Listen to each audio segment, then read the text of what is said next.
তাহলে নরি মাছের তাফম কি হবে? নোক্তা। উমানি নোক্তা পতোগা আরি মাছ। ঘোড়ায় চড়ার অভিজ্ঞতা আছে। তাহলে পতোগা আরি মাছ দেখলে আমরা কি করব? ভার্বের তাফম। পতোগা আরি মাছ দেখলে কি করব? ভার্বের তাফম। তাফম চেনার ওয়ে কি? শেষে তা থাকবে। তাফম চেনার ওয়ে শেষে তা থাকবে, তা অথবা দা থাকবে। যেমন আমি যদি বলি যে ধরেন আমার পত্রিকা পড়ার অভিজ্ঞতা আছে, তাহলে শিম বুন ও ইয়ন্দা পতোগা আরি মাছ। পত্রিকা পড়ার অভিজ্ঞতা আছে। পতোগা আরি মাছের আগে ভার্বের তাফম। তাফম চেনার উপায় হচ্ছে তা এবং দা।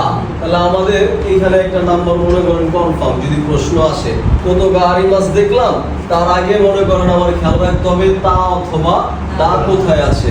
একটা প্রশ্নের মধ্যে তা অথবা দা কি একটা অপশনই থাকবে, বাকিগুলোতে থাকবে না। তাহলে এখানে এটা নিশ্চিত হয়ে গেল পতোগা আরি মাছ দেখলে কি ফর্ম? দা ফর্ম।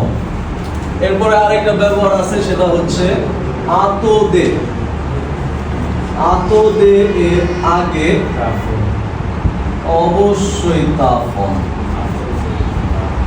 এটা একটা সোজা জিনিস, তারপর আপনারা ভুলে যান। আতোদের আগে কি ফর্ম? তা ফর্ম। আতোদের আগে তা ফর্ম। আতোদে দেখলে কি ফর্ম?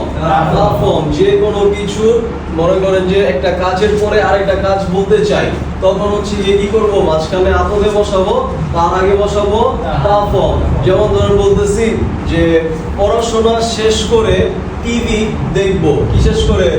পড়াশোনা শেষ করে। তাহলে পড়াশোনা হচ্ছে বেনকিও।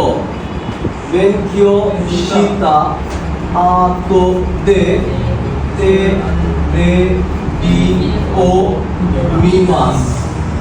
পড়াশোনা শেষ করে টেলিভিশন দেখবো।